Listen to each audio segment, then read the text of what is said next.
भद्राः क्रतवो जन्तु विश्वतो दब्धासो अपरितास उद्भिदः देवानो यथा सदमिद्वृधे असन्न प्रायुवो रक्षितारो दिवे दिवे देवानां भद्राशुमतिर्ऋजुयतां देवानाग्ं रातिरविनो निवर्तताम् देवानाग्ं सख्यमुपसेदिमा वयं देवान आयुः प्रतिरन्तु जीवसे तान् पूर्वया निविदाहुमहे वयं भगं मित्रमदितिं दक्षमिस्त्रिदम् अर्यमणं वरुणगं सोममश्विना सरस्वती नः सुभगा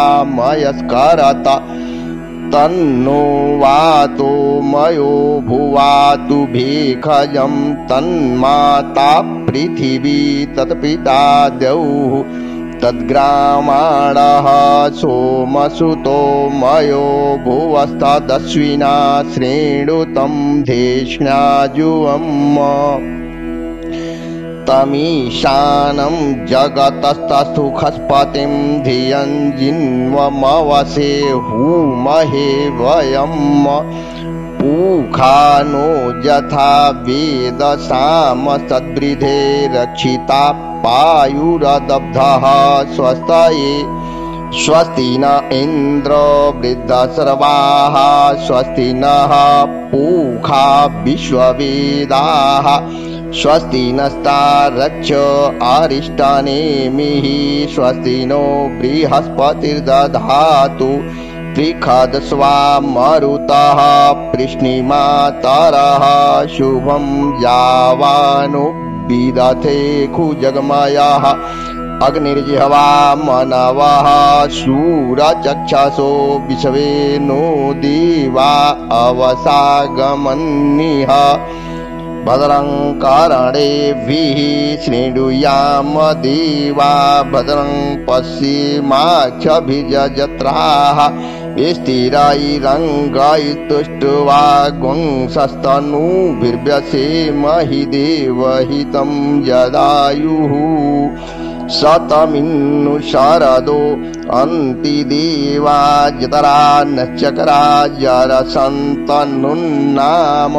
पुतरासो जतरा पितरो भवन्ति मानो मध्यारीरिखतायुर्गन्तोः आदितिर्द्यौरादितिरन्तरिक्षमदितिर्माता स पिता स पुत्रः विश्वे देवाय अदितिः पञ्चजना अदितिर्जातमदितिर्जनित्वम् द्यौः शान्तिरन्तरिक्षगं शान्तिः पृथिवी शान्तिरापः शान्तिरोषधयः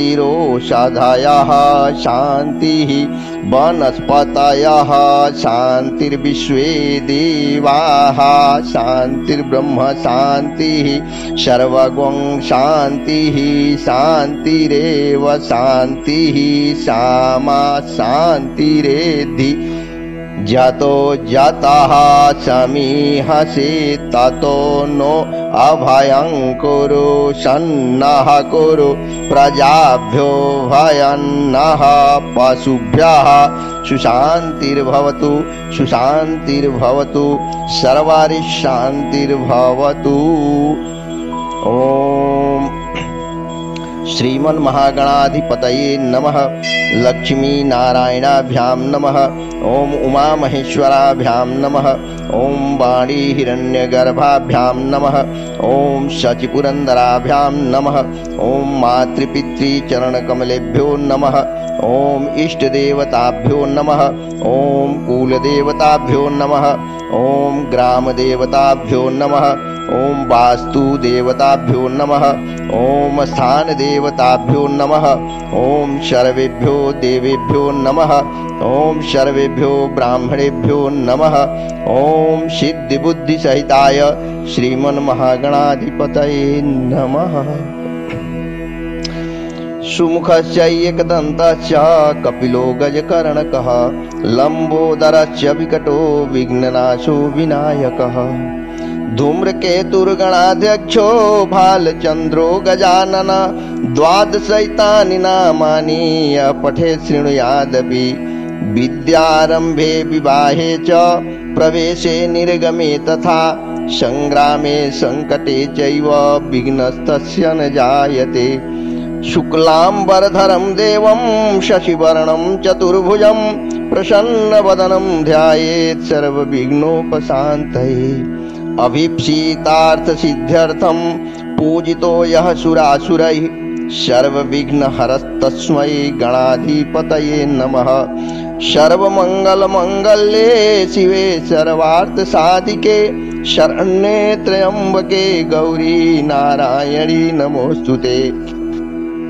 सर्वदा सर्वकार्येषु नास्ति तेषां मङ्गलं येषां हृदयस्थो भगवान् मङ्गलायतनं हरिः तदेव लग्नं सुदिनं तदेव ताराबलं चन्द्रबलं तदेव विद्याबलं देवबलं तदेव लक्ष्मीपते तेङ्घ्रिजोग्मय स्मरामि लाभस्तेषां जयस्तेषां कुतस्तेषां पराजयः येषामिन्दिवरश्यामो हृदयस्थो जनार्दनः यत्र योगेश्वरः कृष्णो यत्र पार्थो धनुर्धरः तत्र श्रीर्विजयो भूतिर्ध्रुवा नीतिर्मतिर्मम अनन्या चिन्तयन्तु मां ये जनाः पर्युपासते तेषां नित्याभियुक्तानां योगक्षेमं वहाम्यहम् स्मृतेः सकलकल्याणं भाजनं यत्र जायते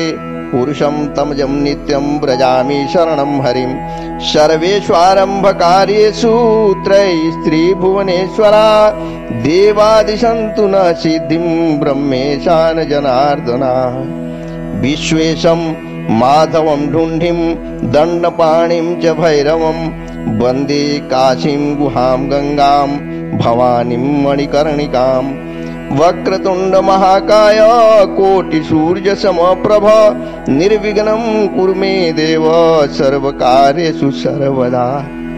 ओम सिद्धिबुद्धिसहिताय श्रीमन्महागणाधिपतये नमः।